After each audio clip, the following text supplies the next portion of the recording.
Una supuesta frase racista contra los mexicanos, dicha por Elvis Presley, hizo que en los años 50 todo el país se volcara en su contra. Hoy veremos la cancelación de Elvis Presley en México. Mi nombre es Eduardo Rivas y bienvenidos a un video más por una persona más, un canal sin presupuesto y donde el día de hoy estaremos viendo lo peligrosos que son los chismes. Comenzamos. Para comenzar esta historia nos remontaremos al año de 1935, cuando en Mississippi nacía un niño muy parecido a Jesús Alejandro.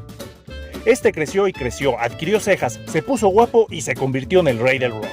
Elvis Presley, cantante estadounidense que revolucionó la música y traspasó fronteras con su voz, presencia en el escenario y peculiar estilo para bailar. En ese entonces, el rock and roll estaba causando furor. Era una nueva moda que enloquecía a los jóvenes y sacaba su lado más rebelde en una época donde la censura y las apariencias eran parte del día a día. Sin importar la barrera del idioma, este nuevo estilo musical logró permear en México y Latinoamérica. El problema es que en México y varias partes del mundo existía un marcado rechazo hacia los rockeros. La prensa más conservadora decía que el rock and roll era una degeneración moral. Este rechazo coincidía con el tremendo auge que Elvis Presley estaba viviendo. Cosa que a los más conservadores y puritanos de aquella época no les parecía, ya que creían que su música era diabólica y que escandalizaba demasiado a las jovencitas con sus sensuales movimientos de cadera. Es por esto que querían frenarlo cueste lo que cueste. Los salvé a todos de ir al infierno y ahora voy a salvar tu alma también. Y es así como entra en escena el villano de esta historia, el columnista Federico de León, quien en 1957 sacó a la luz una supuesta entrevista donde el rey del rock decía lo siguiente: preferiría besar a 3 mujeres negras antes que a una mexicana. Recordemos que en esa época la segregación racial era todavía algo cotidiano y hasta cierto punto algo normal, razón por la cual esta frase causó controversia. Y es así como la emisora Radio Éxitos se avivó y dijo: en esto yo veo oro, así que difundió el reportaje y estalló el escándalo en todo el país.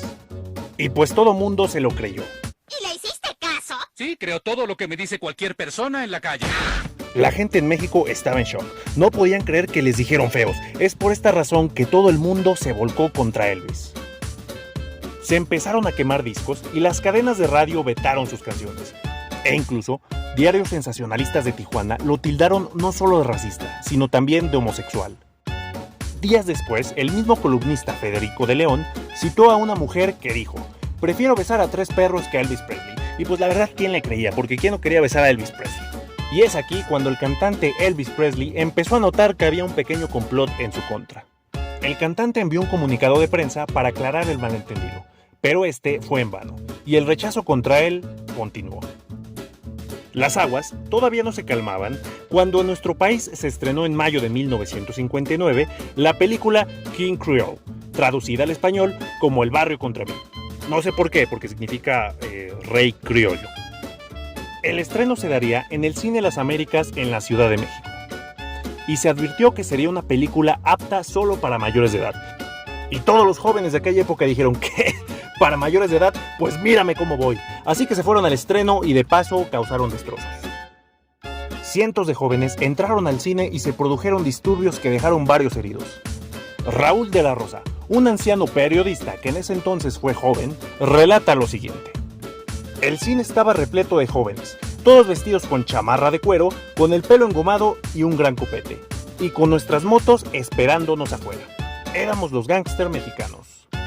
El periodista dice que recuerda los enfrentamientos no como algo grave, sino más bien como cotorreo de chavos. Pero yo no sé ustedes, yo jamás fui a vandalizar cines cuando era joven. Bueno, todavía soy joven, pero ya no tanto. Las autoridades no tuvieron la misma visión de Raúl de la Rosa, así que vetaron la difusión de las películas de Elvis y le negaron la entrada al país cuando el cantante solicitó la visa para filmar Fun en Acapulco, traducida como Fiesta en Acapulco o El ídolo de Acapulco. Y por obvias razones, Elvis nunca estuvo en Acapulco para filmar. Las locaciones fueron fotomontajes creados gracias a la actriz Katy Jurado, a quien se le pidió ayuda para la realización del filme y bueno, al final lograron salir avantes y realizar la película. Aún en estas fechas, no se sabe la razón exacta de por qué se inventó esta frase de Elvis, pero sí existe consenso de que jamás se expresó así. Una de las teorías más fundamentadas aparece en el libro Refritos de Elvis, el surgimiento de la contracultura mexicana, de Eric Soloway, publicado en el año de 1999. La versión de Soloway es compartida por otras fuentes. Se dice que un importante político mexicano quiso contratar a Elvis para que le diera un concierto privado a su hija adolescente. Curiosamente, hablé de esta anécdota en mi primer video, donde menciono quién fue este político. Si no lo has visto, por aquí te dejo el video. Y ya que estás picando a los enlaces, no olvides picarle al botón de suscribirte. Este político supuestamente le envió un cheque en blanco y Elvis dijo, no necesito dinero, así que se lo devolvió. Según la historia, el político mexicano se enojó tanto que para vengarse inventó que a Elvis Presley no le gustaban las mujeres mexicanas. Además, esta polémica era positiva para las autoridades, quienes querían frenar a como diera lugar el rock and roll. Sin embargo, con el paso del tiempo, el legado de Elvis prosperó y las cosas se fueron calmando poco a poco.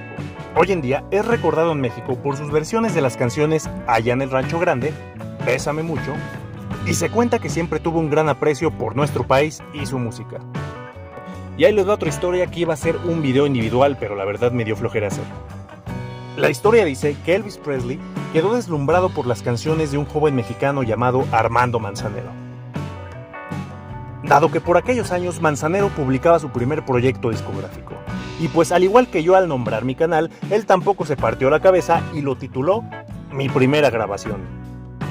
Un año después sacó el tema Somos Novios y ¡zas! Que la rompe en toda Latinoamérica con ese sencillo. 2 años después, en 1970, una persona de nombre Sid Wayne aparece en escena. Él era la persona que componía muchas de las canciones que cantaba Elvis Presley. Y al escuchar el sencillo Somos Novios, dijo, wow, esta canción es hermosa, qué sentimiento, nunca había escuchado algo así, pero sonaría mejor si la canta alguien más alto, guapo y famoso. Y ¡zas! Otro hitazo, pero ahora mundial. Obviamente, pidió los permisos para adaptar y traducir la canción de Armando Manzanero al inglés. El producto final se terminó llamando It's Impossible y adquirió una grandísima popularidad en todo el mundo, llegando al punto de que muchísimos cantantes de aquella época le interpretaran de igual manera. La versión de Somos Novios, interpretada por Elvis Presley, aparece en su 18º disco titulado Elvis, y él tampoco se partió la cabeza para poner títulos. Finalmente, el sello musical BMG México editó en el año de 1999 una serie de álbums con el nombre Elvis le canta a México, para celebrar su legado y no olvidar la leyenda que este fue. Al pasar de los años, esta anécdota fue olvidada por gran parte de los mexicanos, aunque aún existe un pequeño sector que sigue creyendo que Elvis era una persona racista.